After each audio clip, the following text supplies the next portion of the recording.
堂堂军区首长怎么也想不到，他那平时乖巧听话的校花女儿，竟然交了你这么一个整天喝酒打架的街溜子男朋友，并且无论他怎么说怎么劝，校花始终对你不离不弃。无奈的军长想尽办法把你哄进了部队，明面上说是要给你一个考验，但暗地里却是给你安排了各种大鞋小鞋穿。然而让人意想不到的是，初次射击比赛你神枪手枪枪满环，体能测试你打破军区纪录，特种兵选拔你更是生擒猛虎教官。1年后，一支特殊战斗小队横空出世，打得各路兵王哭爹喊娘。3年后，老丈人看着你胸前数不清的战功，老泪纵横，直呼你能看上我家丫头，真是我家祖坟冒的青烟。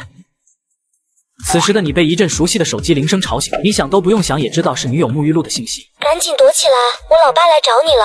你起初还以为这是在做梦，可没过5分钟，军区首长穆战国直接踹开了你家房门，你当时就懵逼了，因为在高3毕业后，你的女友沐浴露就考上了大学，并且在大2果断选择了入伍，她身后有着大好的前程，而你却落榜成了一名街溜子，整天跟狐朋狗友到处鬼混不务正业。没想到女友仍对你不离不弃，好几次还因为帮你差点葬送了军体，最终有一次为了在任务中当场牺牲，自此你整天以酒度日，活在了愧疚之中，每天睡梦中都会重复他爸爸逼你分手时的场景。你就是南瓜吧？马上离开我女儿！听到穆战国的怒吼，你从思绪中抽出了神。我说老穆，你就把心给放肚子里吧，就算是死，我也绝对不会和沐浴露分手的。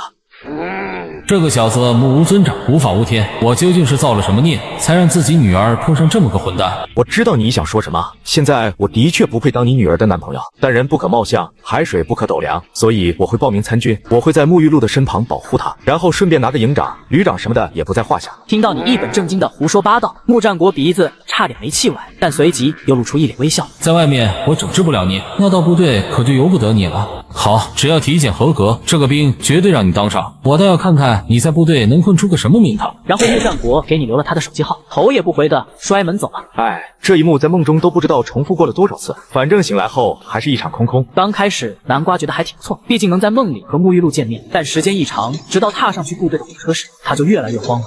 如果这不是梦的话，那我不会穿小鞋穿到死吗？直到在新兵动员大会上，南瓜再次见到穆战国这个军区军长亲自上阵动员新兵的时候，这才真正意识到自己重生了。太好了，现在刚好是高3毕业那年，也就是沐浴露还活着，这一世我会用我的生命守护你。这时台上穆战国的眼神和南瓜对上，这一刻他知道自己接下来的日子怕是不好过了。大会结束后，你再走回宿舍的路上，心不在焉。班长这时忍不住吐槽了起来：军长这次怎么会亲临咱们猛虎团呢？而且军长讲话好像还带了点私人情绪，我还感觉军长总往咱们这边看，什么当了兵以后就不能目无尊长，说话要规规矩矩，进了部队这个大门就得在部队里混出个名堂。班长每说一句，南瓜的脑袋都是嗡的一下。忽然南瓜的脑海中猛地响起一道声音：恭喜宿主成功觉醒兵神系统，新手大礼包将自动发放。卧槽！这声卧槽犹如雷鸣，把班长都吓得够呛，来到南瓜面前训斥：你这小子弄什么幺蛾子，当这么多人的面爆粗口，得亏是没被别人抓到现行，不然接下来的新训3个月你都得被当成典型。还好今天是新兵刚来的第1天，班长没打算训他，接下来3个月有的是方法收拾他。回到宿舍后，南瓜趁着空隙打开脑海里的新手大包。1、体能训练增益，宿主每次突破体质都可将宿主体质立即恢复至巅峰状态。2、学习增益效果，宿主学习效率将事半功倍。注意，2个增益 buff 均为永久。这2个 buff 看起来虽然没那么惊艳，但仔细看的话还算不错，毕竟是永久的增益状态。第2天清早凌晨5点，班长的怒吼声在各个宿舍响起。起床！一个个和猪一样还在那里睡，限你们3分钟时间，如果没下来床，后果自负。新兵们一个个都是被梦中惊醒，强行睁开了那蒙蒙的睡眼。当然也有部分心比较大的新兵竟又倒头睡了下来，南瓜就是其中一个。班长给了3分钟的时间，再眯2分钟，最后1分钟起床下来也不是不行。可这一眯，南瓜便觉得两眼一昏，直接眯了过去。全班8个新兵，只有南瓜一人睡的那个死啊！南瓜任凭他班长陈兵怎么喊，南瓜就像是睡死了过去一样，理都不带理。最后陈兵直接把南瓜的被子给扯了下来，但即使是这样，南瓜也是翻了个身继续睡去了。真虎啊，这么喊都不行，他是真没醒还是在装睡？副班长李永军转过头瞪了他们一眼，在那里嘀咕什么呢？给我站好！众新兵们，你看看我，我看看你，连个屁都不敢放。现在班长陈兵正在气头上，他们这时捅娄子那就是找死。忽然一道惨叫声响起，谁他妈拔我腿毛？我拔的，你有意见吗？给我滚下来！南瓜猛地打了个激灵，下来后和其他室友站在了一起。其他人站着听。南瓜一边做蹲起一边听。然后班长说出了的今天第一项任务叠豆腐块。班长演示了一遍过后，众人开始练习。在所有人都自己瞎琢磨的时候，南瓜叠的豆腐块已经有了些许雏形。副班长李永军侧过头和陈斌低声道：“这小子行啊，无师自通。从他的观察力上能证明他是个好兵，将来应该不会差。”在所有人都在那里懵逼时，南瓜已经叠好了个有点样子的豆腐块。其他没过关的新兵蛋子免不了一顿俯卧撑惩罚。当陈斌正操练的新兵们时，团长周长江敲了敲宿舍门，对陈斌招了招手。陈斌过来又对他耳语了些许，陈斌顿时懵。团长，您认真的吗？堂堂军区首长怎么也想不到，他那平时乖巧听话的校花女儿，竟然交了你这么一个整天喝酒打架的街溜子男朋友。你的军长老丈人得知后，想尽办法把你弄进了部队。谁知道初次射击比赛你堪比神枪手枪枪体能测试你打破军区纪录，特种兵选拔你更是生擒猛虎教官。这时就在你进入部队的第二天，团长周长江亲自来到了你的宿舍，在你的班长耳边说了几句话，班长顿时懵了。团长，您认真的吗？为了避免别人说他是关系户，所以军长就安排你们针对他，这样一来也能更好的锻炼他。有没有信心完成任务？保证完成任务。说完，陈斌立马就像变了个人似的，看向南瓜的眼神就像是要吃了他一样。其他人再继续做10个俯卧撑休息，南瓜做100个俯卧撑。即使你比别人优秀，但你也不能搞另类。你永远都要记得，部队是个集体，一人犯错，全体受罚。特么上一秒还好好的，下一秒团长来了，态度立马反转，想都不用想，那特么就是木战国安排的。这一做俯卧撑，南瓜就硬生生的直接做了30个，没有丝毫停顿。陈斌心中一边数着一边赞叹，不愧是被军长点名要针对的人，实力就是比常人强上不少。叠豆腐块、提连都比常人强多了。到40个的时候，南瓜的胳膊已经明显发抖，每一次都要费很长时间才能起来。不行就算了。南瓜闻言，两眼顿时一亮，他直接瘫软在地上。尊严算个屁啊！男子汉大丈夫能屈能伸。班长，我不行了。还以为你将来能在部队里混出个什么名堂，现在看来也就那样。南瓜闻言，顿时就急了，自己不强大起来的话，将来怎么保护在任务中牺牲的女友沐浴露？报告班长，今天做不完这100个俯卧撑，我特么就不是个男人。陈斌笑了笑，也是觉得奇怪，这小子仿佛对这个词语很是敏感，越是说他就越来劲，像是非要在部队里混出来个什么名堂似的。直到快50个俯卧撑的时候，南瓜这胳膊都已经抖得像蝴蝶振翅。你们说南瓜是受了什么刺激啊？一说到这个，怎么就来这么大的扭劲？要是坏了我，就算给我测结石了，我也不在座的。就在室友们低声嘀咕着的时候，南瓜就像是忽然又来了劲似的，刚刚还在那蝴蝶振翅呢，现在却又是像刚开始那样稳如老狗。这南瓜什么鬼？怎么越做越来劲？而且不像是那种突破极限来的劲，这种就是实打实的劲。恭喜宿主体质增加0.1，当前体质1.3，身体素质恢复至巅峰状态。很快100个俯卧撑做完了，陈斌就是想针对也不好针对什么。6点整，现在是出早操的时间，正当众人要开始进行第一次体能训练的时候，叮，检测到任务当中挑战连长3公里，任务成功奖励保留任务过程中所有体质奖励，任务失败奖励体质0.5，拒绝任务惩罚体质减1。当众挑战连长，这系统疯了吗？而且这任务很明显就是要我强行去挑战，体质减1，那我这体能恐怕连条狗都不如。最终南瓜还是咬牙下定了决心，木战国本就是想要各种针对他，与其让他们针对自己，倒不如自己主动出击。报告。新兵连一连连长吴永豪眉毛微皱，他本想着在训练中多针对你，没想到你先主动喊了报告。见你那眼神，他知道你肯定是有着什么心思。讲，连长，我想要挑战你。这么怪不得军长要点名针对，就这么个刺头，不针对你，针对谁？一个新兵，新训第一天，直接就要挑战连长。挑战我可以，我也随时欢迎任何人来挑战我，但没有规矩，不成方圆。挑战我之前，你们也得掂量自己几斤几两。赢了我什么都好说，可要是输了，后果自负。特么的，我这是带了个什么兵啊？这个南瓜口出狂言，且不尊重上级，我这个当班长的也逃脱不了责任。现在我给你一次机会，你现在放弃挑战，当着所有人的面道歉，我可以饶了你这次的狂妄自大。南瓜心中虽有慌张，但输也不能输了气势，更何况这消息要是传到了木战国那里去，恐怕往后木战国连看都不会看他一眼。我不放弃。好，那就当着所有人的面，咱们俩单独跑上一场，我把营长亲自起来当咱们的见证人。很快，在所有人的注视下，营长与吴永豪和南瓜站在一排。以我这里为起点，听到哨声后，比赛即刻开始。现在热身3分钟。在此期间，南瓜快速思索着对策。这个比赛对他来说，除了赢没有别的选择。3分钟后哨声响起，南瓜与白羽迅速向前跑。就算吴永豪是个体能很强的连长，但在开始他也被南瓜抢跑出去非常远的距离。陈斌见状，两眼一黑，哪有正常人比赛跑3公里，一开始就直接使出全力的？本以为他能当众挑战连长，是因为他可能有点实力，没想到是一头2臂啊！怪不得军长点名要针对这小子，就这小子当众挑战连长，而且又没有一丁点跑3公里的经验，这完全就是在胡闹。南瓜尽管和吴永豪拉开了一定距离，但南瓜的速度是在逐渐下降的，现在已经累得上气不接下气，而吴永豪已经快逐渐追上南瓜了。吴永豪嘴角微微上扬，已经开始想着一会要怎么罚南瓜了。忽然，已经近在眼前的南瓜猛地加速，陈斌、李永军以及室友们也都立即注意到了这一点。本觉得南瓜已经无可救药，但现在看来好像还有戏。哈哈，没想到这么快就提升了。他之所以开始会跑得这么猛、这么用力，正是因为在跑步开始前系统弹出来的那个提示，任务过程中体能训练进步速度得到提升。他这是哪来的力气？他本以为南瓜这股劲也就只能维持一小段时间而已，可当他再次眼看着就要超越南瓜时，南瓜体质又突破极限，体能再次恢复巅峰，猛地加速，把吴永豪又甩在了后面。营长、班长等人彻底看傻了眼，这次加速也直接把吴永豪的倔脾气给整了出来。我堂堂一个连长，竟然被人家新兵带着跑了一圈，我就不信你这臭小子还能这样来几回。然后吴永豪也猛地加速下来，死死咬住南瓜不放。现在的他没有丝毫的体力保留，他唯一想做的就只有一件事，那就是超越南瓜。新兵连长怎么也想不到，你一个刚进部队的新兵，竟然当众打报告要挑战他比赛跑3公里，而且上来你就以100米冲刺的速度抢跑。刚开始大家都以为这是一场平平无奇的碾压局，可在连长2次就要超越上气不接下气的你时，你又突然爆发加速，把连长甩在了后面。营长、班长等人彻底看傻了眼，堂堂连长被你一个新兵带着跑，他的脾气也是上来了。我就不信你这臭小子还能这样来几回。然后连长吴永豪也不再保留体力，现在他一心只想着超越你，但连长第3次快追上你的时候，你又是猛地提升了速度，体质也是升级到了 1.6， 现在的你已经能轻松应对这3公里了。而在身后的吴永豪则完全不同，为了追你，他自己的节奏已经彻底乱了。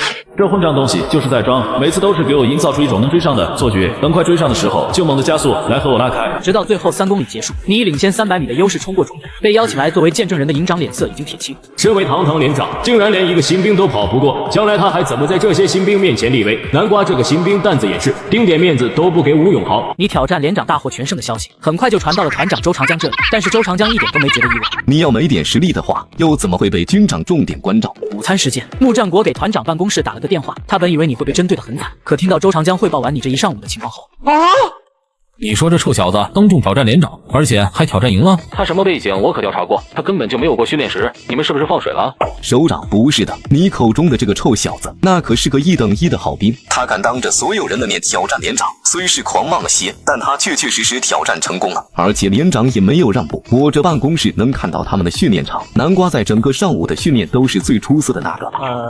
有时间我会亲自到现场看看他。这天，穆战国在周长江的接待下来到猛虎团，他打眼看去，发现你军姿站得非常标准挺拔，和其他那些新兵形成了很强烈的对比。首长，别人都是训练一会休息一会，穿插着来，可南瓜这小子就像是不知道累一样。听他们营长说，南瓜今天都没有休息，自从站军姿开始，就这么一直在那里站着，一动不动。穆战国足足打量了你一整个上午，他一直想找你的缺点，但整个上午你的表现是最好的。穆战国看法也多少有些改变，但他心里也并不同意你和沐浴露的恋情。时间飞快，转眼过去了将近1个月，这段时间你在别人睡觉休息时还在训练，此时你的体质已经达到了惊人的 2.5， 整个班都也因为你而内卷，所以比别的班强出一截。其他班班长自然也不担心，都给自己带着新兵上了强度。明天就是第1个月的小事了，今天都好好放松放松。每年的新训考核第1都会有3等功奖励，3等功对你们这些新兵来说可不怎么起眼，但实际上新兵想获得到个嘉奖都很难。自己努力训练就是为了保护沐浴露，还有就是什么奖什么功都尽可能的往自己身上揽，为的就是将来可以直接堵住穆战国的嘴。检测到任务获得新训考核第1，注意每月小考获得第1，可当场获得技能奖励，并暴击新训考核第1奖励。第2天清晨，经过昨天的调整，你的身体已然是最巅峰的状态。今天的月考也很简单，只有体能。月考开始，你以100米冲刺的速度向前方狂奔。借着这次考核，正好测试自己现在的极限能在哪里。2圈过后，你的速度几乎没有什么衰变，一直都是保持着这个速度不断前进。把你的室友们放在其他班里，他们都会是比较优秀的存在，但有了你的队伍，他们跑的就像是个蜗牛。这时周长江也在办公室里默默打量着你。如果南瓜的枪法碰巧也不错，天赋也都很高，估计他在猛虎团的时间都已经进入了倒计时。越到最后，你跑的速度越快，吴永豪简直有些不敢相信自己的眼睛，因为现在的时间才9分钟出头。怪不得之前输给了这臭小子。最后南瓜冲过终点线，时间截止到9点33.76。我靠！你帮我计时。连长这是怎么了？陈兵也是满头雾水，下意识地看了眼秒表上的成绩。老李，知道3公里的全军纪录是多长时间吗？怎么忽然问这个？好像是9分34秒吧。一看看南瓜的成绩。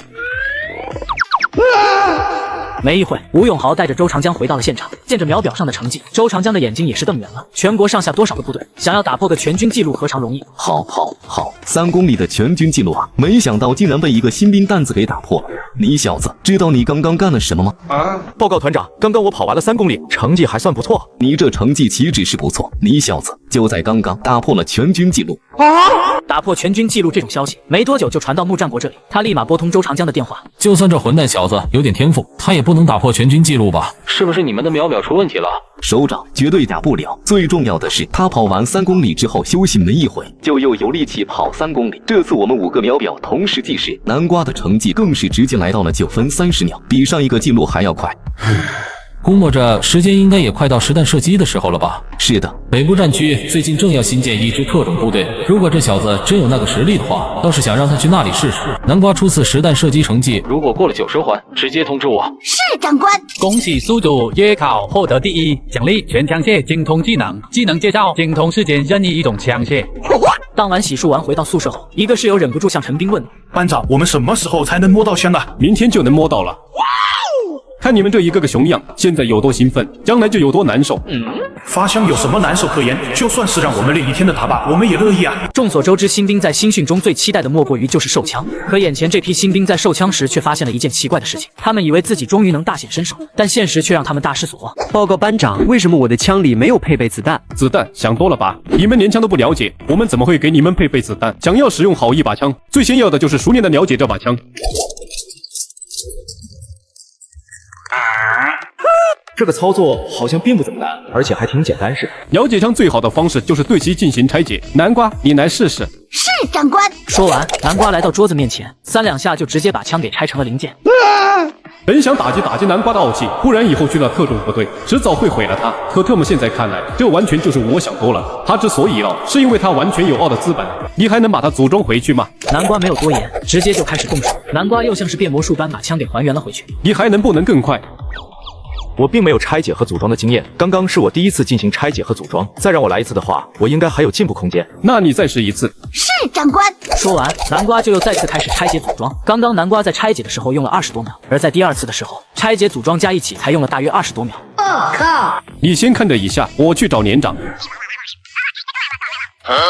陈斌，你没骗我，只看了你拆一遍，他就能立即复刻出来，而且还能快速还原。这小子的资料军长之前都调查过，很透明，他之前绝对没有接触过枪的可能啊。连长，别说是你不信，我也不信啊。但事实就是南瓜当着我的面拆的组的，而且他第2遍拆组的速度要比第1遍快上不知道多少。这则消息没多久就落到了团长周长江这里，所以午休时间，南瓜被叫到了团长办公室。以你的天赋实力，继续跟新兵们一同训练已经作用不大。这个老兵他叫张建军，在咱们猛虎团说第2，那就没人敢说第1。全能行兵王，猛虎团内多项纪录保持者，从今天开始你就跟着他学。是长官。训练射击的时候，子弹不限量，要多少有多少。然后2人简单认识一下之后，张建军便带着南瓜走出了办公室。你先去枪械库取枪，然后去靶场等我，我要回去处理一些事情。是长官。当南瓜取完枪来到靶场的时候，猛虎团神枪手7连正在那里进行射击训练。见到径直向靶场走来的南瓜，7连的众人们不禁觉得有些奇怪。这新兵大中午的来靶场干什么？现在薪水好像才1个月吧，看他的气势，应该也不是一般人。他难道是来这里练枪的？各位老兵好。你好，我是7连的连长，你是来给我们7连送信还是送通知的？报告连长，我是来这里练射击的。你们今天不是在发枪吗？在射击前，你们需要学习完枪械的理论知识，拆解、组装、保养，这样之后你们才能开始射击啊。南瓜没有过多解释，直接走到一张桌子前，放下手中的步枪，然后迅速拆解成零件。队伍中隐约传来了阵阵粗口，还没等众人缓过来神，那一堆零件又变成了一把完整的步枪。兄弟，你是哪个团的？听到7连长的话，其他老兵也才猛地反应过来，在他们眼前的哪是什么新兵，完全就是别的部队来捣乱的。我还能是哪个团的？我猛虎团新兵1营1连1排1班。南瓜编都不会好好编，那我还说我是猛虎团新兵2营2连2排2班的新兵呢。就在这时，张建军处理完事情也向这边走了过来。老张，这人你认识不？认识啊。那他是哪个部队的？哪个部队？他是咱们团的新兵啊。老张，你没开玩笑？我和你开什么玩笑？我今天就是带他来这里练实弹射击的，不占你们个把位啊！这是团长亲自下的命令，南瓜跟我去把位。是长官。连长，你刚刚和我们说有个新兵打破了3公里的全军纪录，那个人叫什么来着？还能叫什么？那个人就叫南瓜。怪不得看起来这么有气势啊！长江后浪推前浪，这后浪直接特么用抽水泵把咱们前浪给抽干，一点活路都不留啊！正当他们议论着的时候，远处传来了连续10声枪响，全部正中要害，枪枪实环。你是第一次接触到枪，没错吧？没错，那你刚刚是认真打的，而不是全靠运气，是吧？问完这句话，张建军自己都觉得这句话多余问，南瓜也没有多解释，而是重新装好子弹，接着他便向阿豪瞄准，10发子弹依然是枪枪实环。那些在这些靶位前准备训练的老兵全部都懵了。你小子，要不是你的资料我都看过，我真以为你是哪个特种部队的特种兵来捣乱的。试试200米吧，怎么样？可以。张建军很快就把靶子给调整到了200米，本想着到了200米，南瓜的成绩将会下滑很多，但南瓜只是简单瞄准一下，随后又是10发子弹，再次精准命中靶心。这一幕幕全部都被7连的所有人看在眼里。200米把满环对我们来说并不难，但以南瓜这个射击速度来完成，那简直就是噩梦级别啊！我以为我之前认识到的那些神枪手就已经很猛了，没想到啊！众人你一嘴我一嘴的谈论，这时张建军也向着他们走来。7连长，能不能借我们一把？哎，打住！只要是我们7连有的，你想借什么随便拿去。我活了这半辈子，今天算是见识到什么叫做超级天才了。我们今天就带了狙，我再专门派几个士兵给你们弄靶子。你想打几百米的，我就给你们调几百米的。谢了。当狙击枪交接到南瓜手上的时候，南瓜低估了狙击枪的重量，手明显的向下沉了一下。7连长也注意到了这一点。从南瓜刚刚这个无意的动作就能看出来，他确确实实就是个新兵。在系统技能的加持下，南瓜就像是第1万次元的狙击枪手，熟悉到不能再熟悉。然后全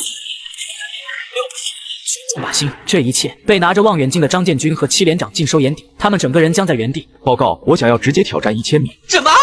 堂堂神枪手7连怎么也想不到，你这个不到1个月的新兵，在首次使用狙击枪时却表现得非常熟练，甚至在未调整呼吸的情况下轻松击中600米远的中心。这一幕被神枪手7连的人看在眼里，痛在心里。他们每天花这么长时间来训练，可最终却是敌不过你一个刚摸到枪的新兵。这时的你非常自信，你跟你的兵王教官直言要挑战1000米靶。教官听完，整个人都痛得快跑了。你确定要打1000米？确定。就算你有打1000米的实力，带着靶枪你也打不到1000米，它的有效射程只有800米。一旦过了800米，子弹就会变得不可预测、不可控。在800米以内，你就得考虑很多因素了。1000米你考虑的就得更多。刚刚开了几枪之后，我感觉我对这把枪的性能已经了解够多了，我先试试。特么打几发子弹你就知道这把枪是什么性能？你以为你是谁？你特么是人形超级计算机不成？行，我让人给你射靶子。布置靶子的士兵听到要求1000米靶有点猛。咱们这靶场最长就800米，不能再远了。南瓜你也听到了，要不还是打800米的先试试吧。这样我往后退出去200米不就好了？这小子要干什么？那边靶子弄到了800米，他又往后跑，不会是要挑战1000米吧？这要是能打中，那还有没有天理了？你在调整了大约半分多钟后，一道你的枪响伴随着火光，子弹从枪管中爆射而出。1秒多过后，靶子上赫然出现了一个弹孔。子弹能上靶就已经是个奇迹，可他这还正正的打中了中心点。接着，南瓜6连开了几枪。除了有1发打得有些偏之外，其他子弹全部都是完美的打到了中心点。这则消息很快就传到了木战国的耳中。靠！小李，去把军车开来，我现在就要去猛虎团。当天下午，你和你的未来老丈人在入伍后首次面对面接触。首长好。跟我不用这么拘谨，在部队训练压力不小吧？要不要跟我来一局游戏放松一下？好啊，不过游戏建模太差，玩法单一的，我可不玩。放心，这款潮汐守望者绝对不会让你失望。你看这游戏的人物打斗特效，再看大招释放的专属特写镜头，妥妥的一眼惊艳啊！玩法上更是有团结合作才能通过的工会 BOSS， 也有尽情体验养成快感的割草模式，主打的就是一个爽字。这么爽的游戏在哪可以玩呢？你现在可以点击左下角就可以开冲了。好的。要不要来特种部队试试？可以。检测到宿主参加特种部队选拔，自动强化增益包，此效果到训练基地后生效。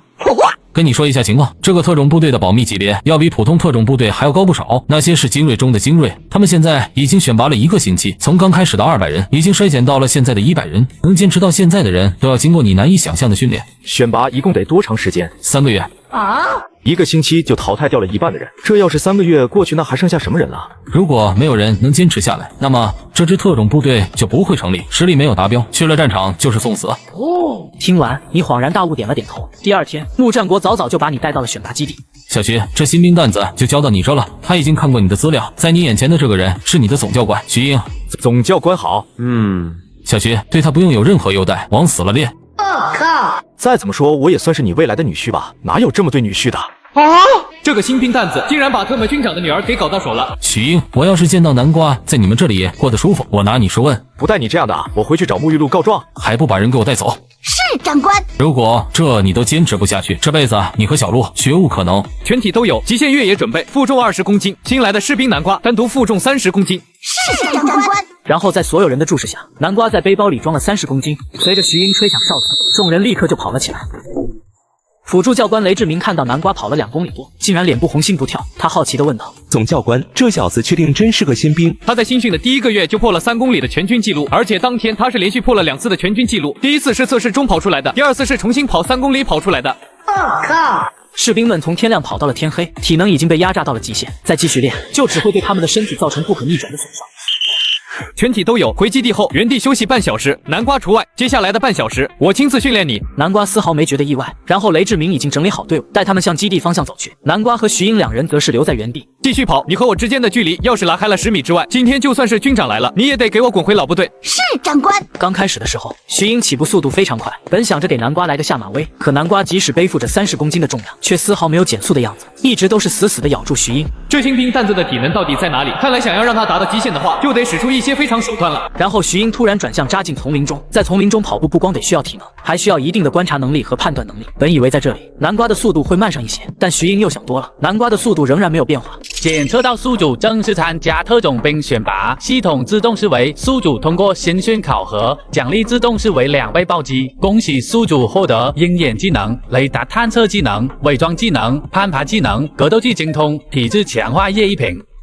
没想到这系统竟然一次性给了5个技能。系统给我使用体质强化液。恭喜宿主使用成功，体质增加 0.5， 剩余 0.5 未融合。宿主当前体质3。刹那间，南瓜的身体以着极快的速度被修复至巅峰状态。1个多小时后，在基地的雷志明喃喃道：“老徐这是跑哪去了？”正当雷志明疑惑着的时候，基地门口逐渐出现2道模糊的人影，一个人扛着另外一个已经昏迷过去的人。老徐这老东西训练还是那么狠了。总教官刚刚累晕过去了，我见总有士兵累晕过去，你们应该也有应对方法吧？你和我如实交代情况，他怎么可能会累晕？等总教官醒了，你们一问不就知道了。为了能得到军长老丈人的认可，高考失利的你果断选择了入伍。然而让人意想不到的是，初次射击比赛你开你神枪手空枪了。体能测试你打破军区纪录，特种兵选拔你更是跑晕了基地总教官，你的超凡表现令教官叫无可叫。军长，我想和您请示个事。如果南瓜实力不够，就让他从哪来从哪回，不要看在我的面子上惯着他。军长，您误会了，南瓜实力够，非常够。我们这前半个月的魔鬼训练，对他来说就像张飞吃豆芽小菜一碟，也不怕军长您笑话。今天我带南瓜这小子训练，结果我被南瓜跑得累晕过去了。那这不应该是好事吗？是的，但以我们的训练对他来说，根本起不到什么锻炼作用。而猎人集训不同，我相信对他而言，猎人是个蜕变的机会。既然你们这里的训练对他已经没有特别大的作用，猎人集训的事，明天我会亲自和他说。首长好，你听说过猎人集训吗？猎人集训，它是一个国际特种兵集训，以极其严格、残酷的训练手段闻名。我去，你知道那是什么地方吗？你就去。具体是什么地方我不知道，但那个地方肯定会比这里更加残酷，那里会更磨练人，那里我将会遇见全球各地最顶尖的特种兵。既然你已经问到了我，就证明我符合参加这个猎人集训的标准，我自己也有我非去不可的理由，所以请首长批准。其实你的天赋和努力我都看在眼里，就算你现在不去猎人集训，将来我也不会再插手你和我女儿的感情。你确定你真的要去吗？我很清楚我自己的选择，望首长批准。好小子，猎人集训在1个月后，在正式启程之前，你需要学习一些常用的英语用作交流。这次每个国家一共有4个名额，另外3个名额已经确定。现在直接就跟我走，我回去后，小李会把你送到教室学英语。是，长官。检测到宿主参加猎人集训，为了宿主更好完成集训，系统自动奖励全语言精通。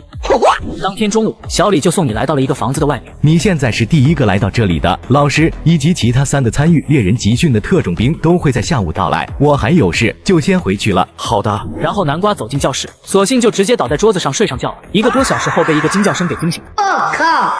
哥们，不是我说你啊，你上哪弄个新兵的衣服？我叫电饭煲，北部战区苍狼的。你叫我南瓜就好，猛虎的。哥们，你这么说就没意思了啊！在北部战区，所有特种部队都没有叫猛虎的，其中这包括特种部队名下的突击队，唯一一个能和猛虎沾上边的就是猛虎团。你不会和我说你是猛虎团的新兵吧？爱信不信。这时教室里也来了另外2个人。中部战区神剑特种部队高压过，南部战区夜郎特种部队消毒柜。然后他们互相介绍认识，只不过南瓜的新兵身份，在他们3个人的眼中认为南瓜没有说真话。过了没一会，老师就进来了。我姓谷，你们可以叫我谷老师。谷老师好。接下来1个月的时间内，我会带你们增强口语以及一些常用的战术用语。南瓜，这现场除了你之外，其余3人都是特种部队中的精锐，他们每个人在来之前就已经精通各种战术用语以及英语口语。我并不会因为你不会就会拖累他们3个人的进度。刚开始，谷老师还觉得南瓜可能会跟不上，但交上之后他就知道自己完全想多了。那都不是南瓜跟不上另外3个，而是另外3个跟不上南瓜。快到下课时间，谷老师的脸色并不是特别好。还好意思说自己是各个特种部队的精锐，一个个英语都没有人家新兵好。闻言，其他3人知道自己误会了，人家南瓜还真的是个新兵。因为南瓜是新兵，所以他并没有时间学习到格斗，在猎人集训中格斗也是不可避免的一环。在这1个月期间，你们3个都把自己的看家本领给拿出来指导南瓜，听到没有？是长官。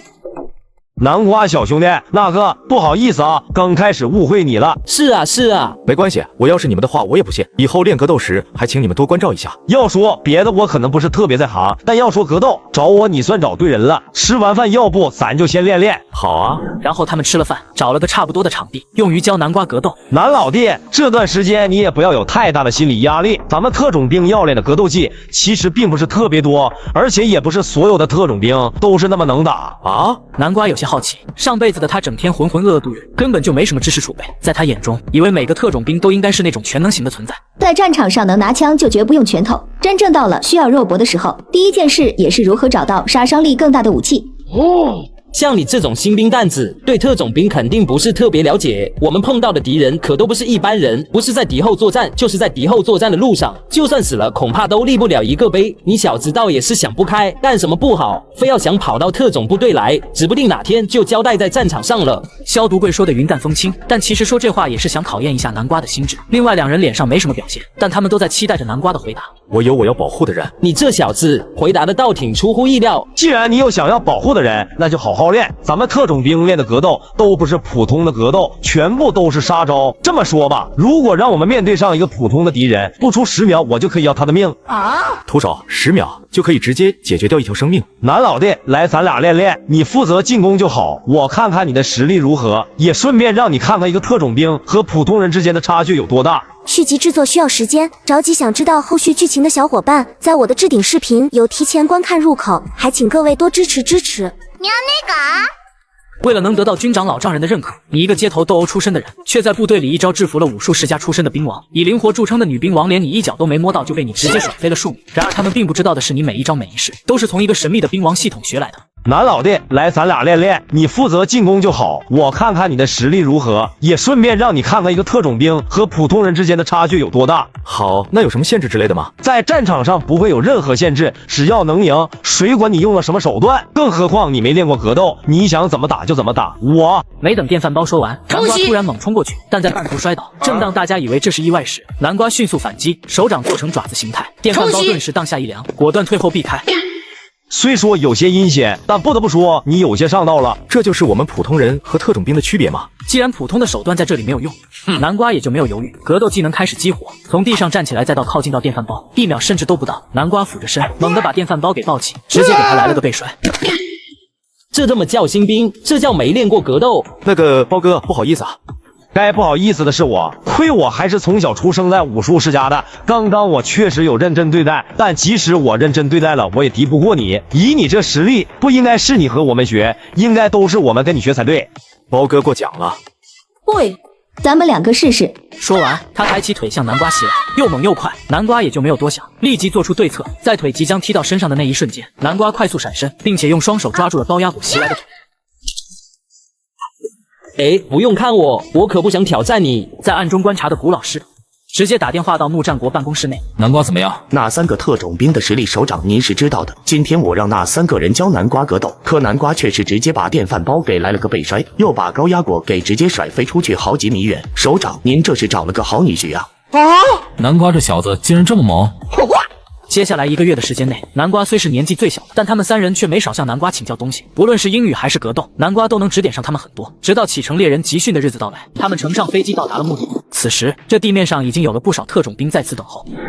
看来咱们到的并不算早。某处办公室内，猎人集训总教官韦德脸色极其难看，旁边一个辅助教官雷彻愤怒地骂着。今年的动物国泰不保猎人技术放在眼中了，高的高，爱戴，手的手，嘴里不的气，他们居然派来一个女人，这种继续对我们的侮辱。把东华国惹毛了，我们不会有好果子吃。他们以往派来的特种兵可能不是最厉害的，但他们的意志力是最强的。大概是今年的情况不同，派这些人来是敷衍了事的吧。既然如此，直接让他们在训练中淘汰，干净利落，明白吗？是长官。这时训练场上各国特种兵的嘲讽声也不少，尤其是来自脚盆鸡国和棒子国。今年的动画国简直是来送死的吧？派来这些人，真是丢人现眼。那个女人长得倒是可以，嘿嘿，猎人集训的规则可是很少啊。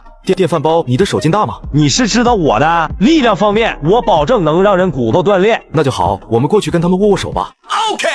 两人径直走向脚盆鸡国的特种兵，然后伸出手。前辈们好，我叫南瓜，请多多关照。队长山本和一个队友露出轻蔑的笑容，上前与南瓜电饭煲握手。可刚握住的瞬间，他的手像是被液压机死死压住，南瓜的力道慢慢加重，仿佛一只无情的铁钳。山本试图抽回手，却发现根本无能为力。终于咔嚓一声，山本的手骨头断裂。与此同时，电饭煲握住了另一个人的手，粉碎性骨折的声音紧随其后。期待接下来与前辈的较量。两人回到队伍中，电饭煲不禁笑着问：“南老弟，你刚刚是不是有点过火了？握个手就把人家弄骨折，你不怕他们找上门来吗？”别装了，我看你把那家伙弄成了粉碎性骨折，你也不轻。没想到他们这么硬气，一声都没有喊，早知道我就再用点力了。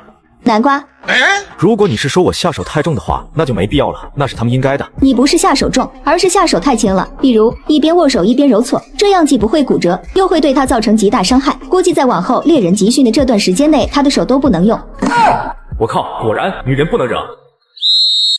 现在你们将迎来猎人集训的第一个任务，接下来我会给你们每人发一个定位器，你们距离目标地点约有20公里，只有到达终点的人才能正式进入猎人集训。这20公里的路布满雷区，地雷经过特殊设计，只要仔细观察，你们就能发现它们。但任何一点失误都可能让你们成为残疾或是彻底留在这里。此外，你们还会面对无处不在的子弹，暗杀无时无刻不在发生。猎人集训没有训练场，只有战场。如果你们觉得自己的命比祖国还重要，我给你们30秒的时间。30秒过后，你们将没有退出的选择，要么坚持下去，要么死在这里。南老弟，你这么年轻，你就不怕你交代在这里？时代在发展，科技在进步，你将来能享受到的东西可多了去了。去你大爷的！半分钟过去，随着定位器发放完毕后，韦德发号施令，大喝道：“开始行动！”话音落下，众特种兵们就开始争分夺秒猛地跑了起来。电饭煲他们也想跟着冲出去，但却被南瓜给拦了下来。疯了吗？你觉得那个疯子教官是在唬你们不成？你是说他没骗我们？南瓜点点头，用手指了一个方向，向这个方向仔细观察过去，他们就发现到一个比较明显的半线隐性，众人的神情立马就严肃了起来。续集制作需要时间，着急想知道后续剧情的小伙伴，在我的置顶视频有提前观看入口，还请各位多支持支持。你明明只是一个普通的特种兵，却在全球顶尖的猎人集训毕业考核中，用一己之力剿灭了近100名伊斯组织武装团伙，创造了无法被打破的考核记录。韦德总教官在毕业典礼上亲自为你颁发勋章，而那些曾经嘲笑你不可能通过的人，现在全都站在台下为你鼓掌。你在回国前跟那些又爱又恨的副教官大战了一场，被压抑了将近3个月的气，在这一刻彻彻底底的撒了出来。然而不知道这一切的女友沐浴露正双手叉腰对着自己老爹嗔怒道：“你到底把南瓜怎么样了？他之前不好，但并不代表以后不好。他自从进到部队里之后，就只在第1天和我说过话。你别以为我不知道部队里是什么样的，他早就已经过了新训期。怎么，他现在连和外界说话的机会都没有吗？”小丫头，你爹我现在比你还担心他有个什么3长2短。爸，你之前不是最讨厌南瓜的吗？现在怎么突然转性了？木战国也没有隐瞒，开始讲起南瓜的故事。一开始，沐浴露听得眉飞色舞，心中充满了喜悦。然而，当听到父亲提到南瓜去了猎人集训，他的脸瞬间黑了下来。爸，南瓜已经够优秀了吧？难道他还不够资格吗？你让他去那里，是想让他送命吗？小丫头，这不是我逼他去的，是南瓜自己主动申请的。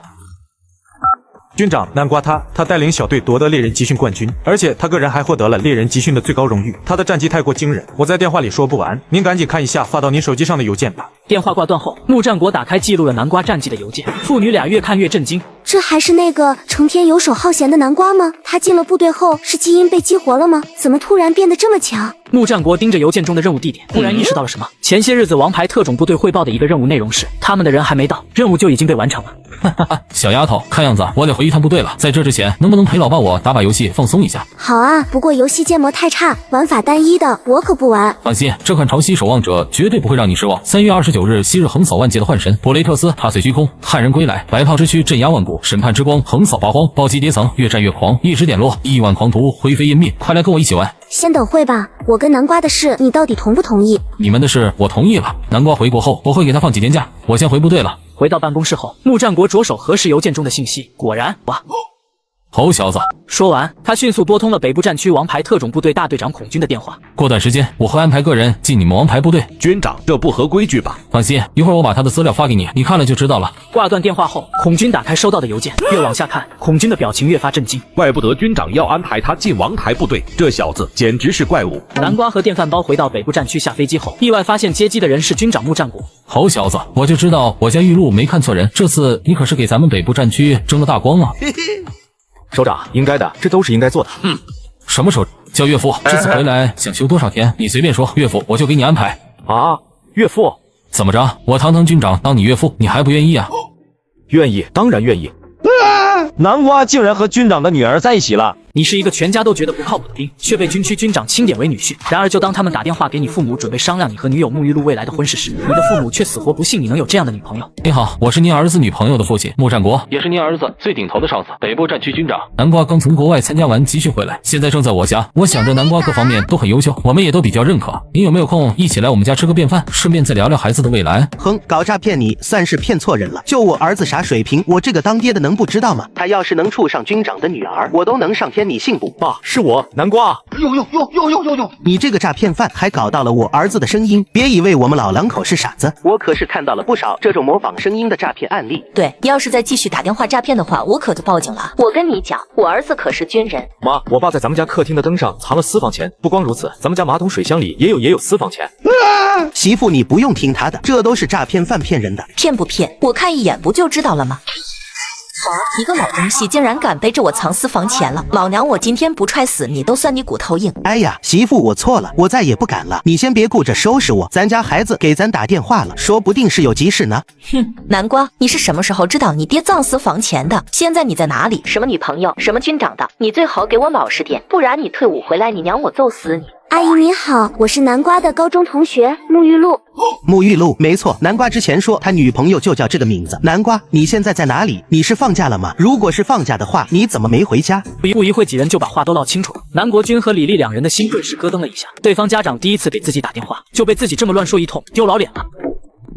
之前忘了和你们说，别让你们买东西了。双方家长互相客套着，而南瓜和沐浴露陪他们吃完了饭，就出来逛商场，让他们聊他们的。你不是说你家里只是有点小钱吗？嘻嘻，压力大不大？能不大吗？你们家都能买几百个我们家了。你在部队里生活的怎么样？我老爸有没有针对你？还好吧。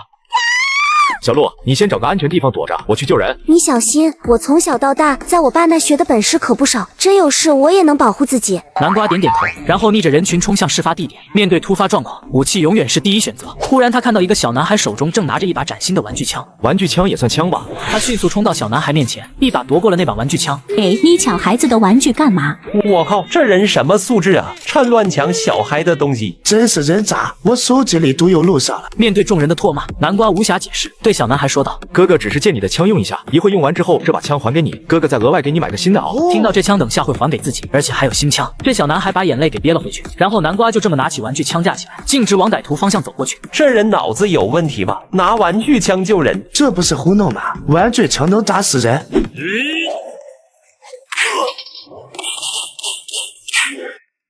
我靠！真是神了，他居然用玩具枪制服了歹徒。这小伙子是部队出来的吧？然而被救下的女人呆呆地站在原地。南瓜安慰道：“别怕，危险已经解除了。不过以后一个人出门要更加小心。对不起啊姐，玩具枪坏了，我会赔你一把新的。”没事，你是军人吧？是的，刚刚情况紧急，没来得及解释。哥哥，你真是军人吗？我长大也想当兵，像你一样打坏人。好啊，哥哥会在部队等你的。兄弟，刚刚是我们错怪你了，这玩具枪的钱我们出，不能让你一个人沾着。不用，真的不用。很快，警察赶到现场，了解了事情经过后，带南瓜回了警局做笔录。与此同时，南瓜用玩具枪制服歹徒的视频已经传遍了本地的社交媒体，成为了热门话题，被正在家中的双方父母知道。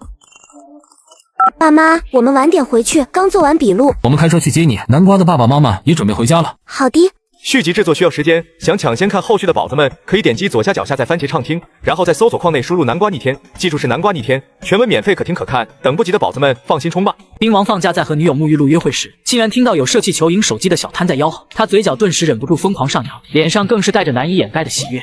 小鹿，要不我给你赢个新手机吧？你认真的吗？这种用的都是玩具枪，和你们部队里的真枪可不一样。对我来说，什么枪都一样。我看你这信心满满的样子，万一失败了，我会憋不住笑话你哦。放心，你不会有这样的机会笑话我的，除非是我故意的。可别小看了我。那我就拭目以待了。两人走到摊位前，摊主立刻热情的招呼：“帅哥，来试试吧，只要30块钱一次，就有机会赢手机。看你这身手，肯定行啊！”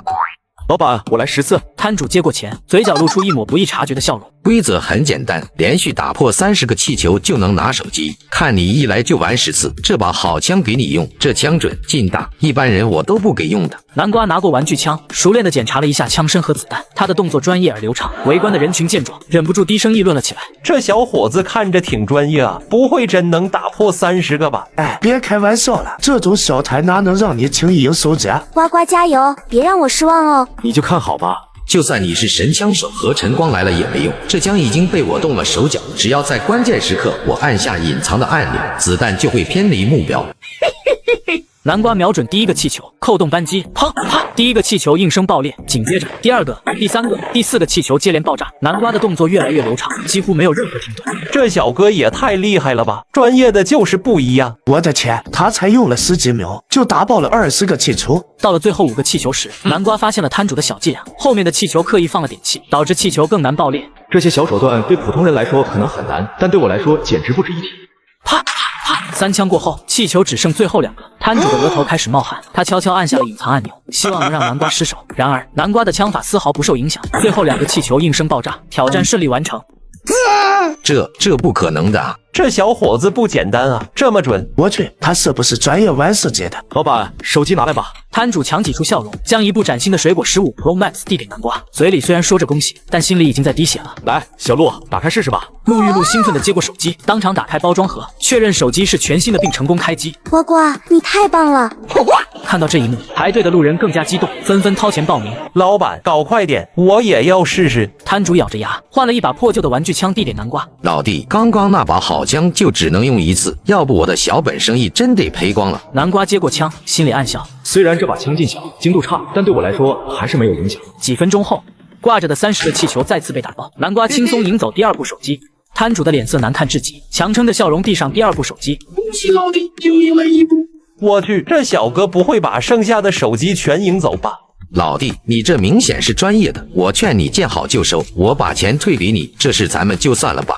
专业的就不能玩了吗？玩之前你可没说过专业人士不能参加吧？老弟，你要不打听打听，在这边谁不给我面子啊？差不多就得了。呵呵，那我今天就想看看，在这边不给你面子会怎样。你的意思是，你觉得你能拿走呗？不是觉得，是一定。行，那你就继续玩吧。第3次挑战，南瓜毫无疑问地拿下了摊主的最后1台手机，剩下的次数让他退了钱。离开摊位没多久，南瓜就发现后面有3个鬼鬼祟祟的大汉在跟着他们。他索性主动来到附近一处比较偏僻的地方，在后面跟着的那3个大汉笑得合不拢嘴。正合我们意。我听老孙说，这小子好像是个当兵的，就他这样还当兵？跟他一路都没发现，哪个部队能要这么个废物东西啊？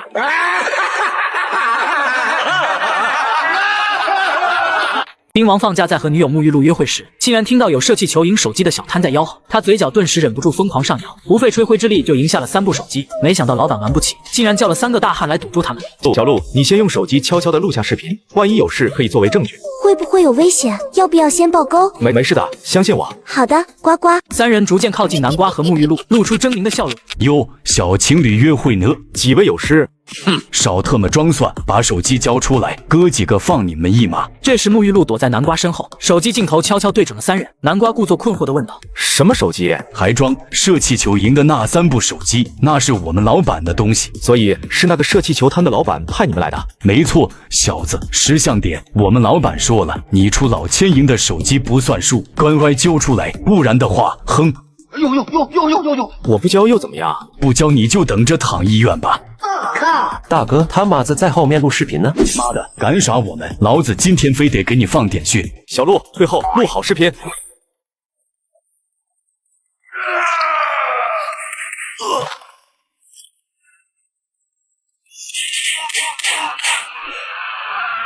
小鹿，都录下来了吗？录下来了，呱呱，你太厉害了！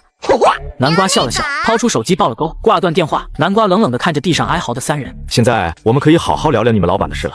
大哥，我们错了，我们就是混口饭吃。哼，持械抢劫最少3年，不过如果你们愿意配合警方的话，配合，一定配合。没多久，南瓜和沐浴露带着一队警员，还有后面压着那3个鼻青脸肿的大汉，来到了摊位老板没良心这里。摊主强作镇定地问道：“警察同志，这是怎么了？”各位注意，这个摊位涉嫌诈骗，已经消费的群众请到这边登记。人群顿时炸开了锅，摊主暴跳如雷：“胡说八道！谁诈骗了？我没良心做生意，向来童叟无欺。”梅老板，那这3位你认识吗？不认识，谁知道你从哪找来的混混？没良心，你个王八蛋！昨晚喝酒时还称兄道弟，现在翻脸不认人。闭嘴！谁跟你喝过酒？大家别信他们，这是有人眼红我生意好，故意陷害。梅老板，要不要看看这个视频？视频中清晰录下了3人承认受雇于没良心的全过程，甚至包括他们描述没良心如何在气枪上做手脚的细节。没良心猛地扑向南瓜，想要抢夺手机，但旁边警察同志一个箭步上前，手铐咔嗒一声锁住了他的手腕。老实点，假的，这视频是合成的啊！退钱，死骗子！难怪我花了500块，一个照片都没拿到。警察同志，这种人就该关他一辈子。摊主没良心面如死灰，却还在做最后的挣扎。我承认枪有问题，但那3个人真不是我派的，是他们栽赃。南瓜冷笑一声，点开另一段视频给他看。我们老板说了，你出老千营的手机不算数，乖乖交出来，不然的话。够了，是我又怎样？我做点小生意容易吗？这句话等于当众认罪，现场顿时一片哗然。警察同志高声宣布：涉嫌诈骗，教唆犯罪，现在依法对你进行拘捕。所有受害者请有序登记，我们会全力追回被骗钱款。我退钱，我全退，别抓我行不行啊？呱呱，你真厉害！要不是你提前让我录了视频，我感觉这老板还能狡辩。这叫有备无患。作为军人，执行任务时保留证据是基本素养。假期结束的兵王和女友沐浴露告别，回到部队被叫到军长办公室。穆战国开始向南瓜介绍王牌部队的相关事宜。啊，你是说王牌部队里的人个个都和我实力差不多吗？你在那里的实力不算太弱，但也算不上太强。南瓜听完沉默了一会儿，随后表情很快恢复了平静。倒是穆战国不淡定了，现在忽然要面对这么多比你强的人，你没有压力的吗？有啊。那你这像是有压力的样子吗？我的压力也没那么大，毕竟我才多大，他们多大，多练几年，我说不定就能超越他们。穆战国听完彻底无语。军长，王牌部队里有没有什么能搞研究的地方？我最近想研究东西。你问这个干什么？之前我想抽空研究航母，但发现弄航母太费图纸了，就算有计算机辅助也很费劲，所以我打算先研究枪和无人机之类的东西。研究枪、改良无人机，你小子是不是把这些东西想得太简单了？南瓜没有反驳，而是拿出几摞厚厚的图纸递给穆战国。这是我基于现役枪型改良出来的设计图，因为家里没有电脑，我也不敢去网吧，怕文件泄露，所以我就徒手画了图纸。穆战国愣住了，他原本以为南瓜是在吹牛，没想到这小子竟然真的弄出了东西，而且这些图纸上标注的数据极其详细，看起来非常专业。你确定这些是你自己画的？当然是我画的，我觉得这些设计还能优化，但现阶段就这样吧，怕太复杂了，你们接受不了。穆战国当即拨通了北部战区研究所所长魏功勋的电话。喂，老魏，我这边有几张图纸的照片，一会儿发到你邮箱，你抽空看看这东西怎么样？几分钟后，魏功勋回了电话，语气中满是激动。老穆，你这图纸是哪来的？这么好的东西，你怎么不全发给我？图纸好，具体好多少？这图纸比我们研究所现有的改良款还要优秀。刚开始我以为是泄密，但仔细看了一下，发现它的参数优化的更合理。你到底从哪弄来的？穆战国沉默片刻，看向一旁的南瓜，满脸复杂。刚开始还以为南瓜是在胡闹，现在看来这小子竟然真的有点东西。老穆，这么的吧，我现在就叫人开车去你办公室，1个小时内到。你把剩下的图纸都给我，咱们好好研究。1个小时后，魏功勋带着副所长林普华赶到穆战国的办公室。老穆，那些图纸到底是从哪里搞来的？有什么话直接问他，别问我，抓紧紧，我还要带着小子走呢。年轻人，你确定这些图纸是你弄的？是我画的。小子，你怎么证明这些图纸是你画的？南瓜直接拿过图纸给2人解释设计理念和参数优化。老穆，凭咱们这么多年的交情，这人你就直接交到我们北部战区第1研究所来吧，待遇我绝对给他最高。这人你要是能要走，我直接给你。小瓜，什么都别说了，只要你来我们研究所，待遇绝对是顶级的，来不了吃亏，来不了上当。岳父，您就别逗2位所长了。岳父，我给你们看一眼他的个人资料吧，看完之后你们就知道怎么回事了。魏功勋和林普华看完资料，心中失落，但南瓜倒是想得比较开。我一边在王牌部队一边弄图纸不就好了？我去到那里，其实也就是给你们贡献图纸，更何况我还不一定能留在王牌部队呢。魏功勋和林普华点点头，接受了这个结果。当天下午，南瓜被送到了王牌特种部队基地，准备开始新的挑战。你18岁入伍，在月考时便打破了全军纪录，又用了5个月的时间，成为全军最瞩目的存在。然而，在一支王牌部队面前，你却被告知只是一个试用队员。此时的王牌部队内，众队员听到有新人要来，个个都有些云里雾里。第一小队队长李忠不禁疑惑问道：“新人？这个时候居然还有新人？王牌部队的选拔不是早就结束了吗？这人是总部直接插进来的。”话音刚落，众人炸开了锅。总部直接插进来的，这操作也太离谱了吧！如果他真的那么强，为什么不安排到更高级的秘密部队？这次来的人不是军校里出来的啊，那是从普通部队里出来的。没错，他的综合实力是否达标，还需要试用期考核。如果不及格，就直接退回原部队。试用期期间，除了少部分能透露的信息，其余一律保密。能说什么，不能说什么，心里要有数。这话说完，队员们面面相觑，心中既惊讶又疑惑。从普通部队直接上王牌，这简直是破天荒的事。他们这些队员幼年便开始训练，而普通部队的士兵多是在参军后才接受专业训练，两者的差距不只是时间，更是理念与技能的鸿沟。还记得南非小镇的那个任务吗？当然记得。队长，你怎么突然提这个？那些敌人就是被这个新人解决掉的。什么？是他一个人解决了那近100名敌人？没错，而且人家才18岁。靠！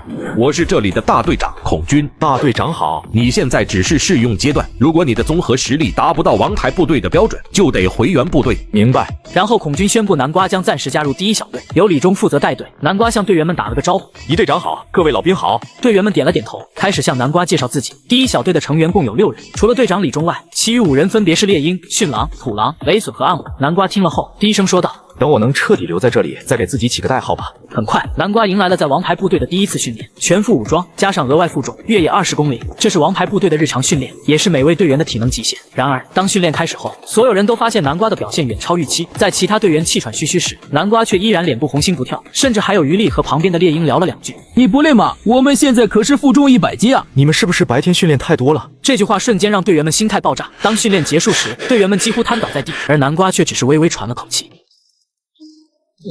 第一小队停机坪集合。是长官。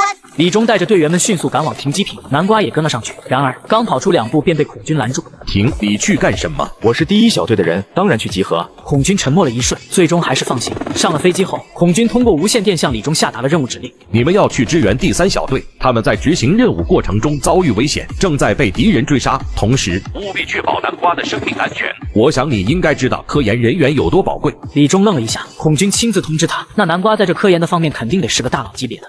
是长官。落地集合后，李忠快速说道：“在我们降落前不久，第3小队。”话未说完，南瓜忽然伸手打断了他。在那边。没等李忠反应过来，南瓜已经迈开步伐，低声丢下一句：“跟我来。”队员们面面相觑，虽然心里满是疑问，但还是本能的跟了上去。即便南瓜跑错了方向，他们也必须追上去把他追回来。然而跑了一小段后，南瓜忽然停下，李忠快步走到南瓜身边，低声怒斥：“你在搞什么？没有纪律，不服从命令，你知不知道这样会害？”话未说完，他的目光忽然被地上的一具尸体吸引住了。这是第3小队的成员。李忠和队员们瞬间僵住了。现在不是想这些的时候，跟我走，我的观察力比你们强得多。李忠的嘴角抽了抽，最终还是咬牙点头同意。你18岁入伍，在月考时便打破了全军纪录，又用了5个月的时间，成为全军最瞩目的存在。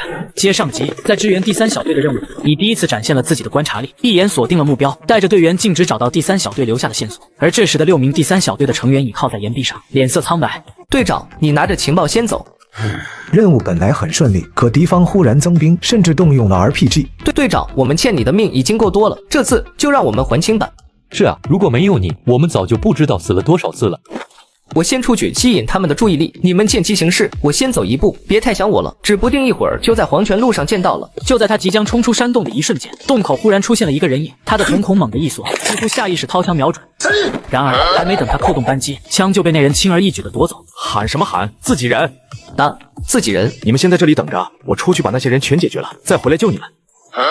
队长，这小子是什么来头？不知道，但我希望他不是在开玩笑。走出山洞后，南瓜迅速启动雷达技能，将敌人的位置一一标记在脑海中。总共有33人，分成了3个小队，分布在丛林各处，真是麻烦。南瓜悄无声息地融入了黑暗之中。几分钟后，枪声响起，丛林中的敌人开始陷入极度的混乱。Jihar, do给我 Jihar, Gaisida, Taming Gong Gong Hai Namalombe, Shinzai Zima Huron的 Jama Choma。然而，无论他们如何调整阵型，南瓜的攻击始终让他们措手不及。山洞中的第3小队听着外面的枪声，渐渐陷入了沉默。这小子，他到底是什么人？不管他是谁，我只希望他能活着回来。南瓜融入夜色鸣枪，解决掉一个人，南瓜就立即展开伪装技能融入于丛林。前后人他们就从30多人变成现在的3人。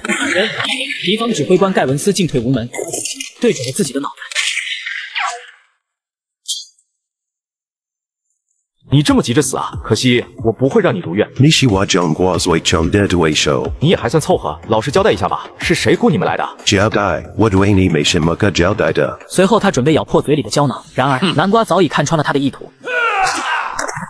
还搞这一套，当我是傻子呢？老老实实交代，罪还能轻点，搞这些没用的玩意儿，只能让你更惨。这时，第3小队的人从山洞中走了出来。队长田瑞看到盖文斯，他的眼睛差点瞪了出来。盖文斯，你怎么把他活捉的？就那么抓的呗。那么抓是怎么抓的？然而这时远处传来了李忠的声音：“老田。”老李。李忠带着队员们快步赶来，看到第3小队只剩下6人，他拍了拍田瑞的肩膀，低声说道：“节哀。”田瑞摇了摇头，随后将目光投向南瓜。刚刚他还以为南瓜是那个神秘部队的人，可现在看来，南瓜似乎不属于那支部队。他新来的，归我们第1小队。南瓜，这是第3小队的队长。队长好，各位老兵好。田瑞差点没被南瓜的敬礼吓得一个踉跄。和南瓜相比，他自己这个第3小队队长才像是新来的。李队长，现在是军校的招生季吗？怎么会突然有新人过来？他不是军校里出来的，而是从普通部队上来的兵。普通部队上来的兵，至于为什么他能上来，回去后你们看看他的个人资料就知道了。不是，就他这实力还需要试用？他不进王牌部队，谁进王牌部队？对啊，这种级别的战斗力还是用什么？直接录用的了。注意保密，他的来历和具体情况只有上级知道。等任务结束后，你们再了解。众人聊了几句后，便是把目光放到在一旁的盖文斯身上。盖文斯也不傻，落到南瓜他们手中，自己就算不想说，他们也会有1000种方法让自己开口。与其受那种折磨，倒不如现在就直接坦白。我说，我把我知道的都和你们说，表面上我是你们最大的敌人，但实际上我背后还有其他人，我也只是手机系的。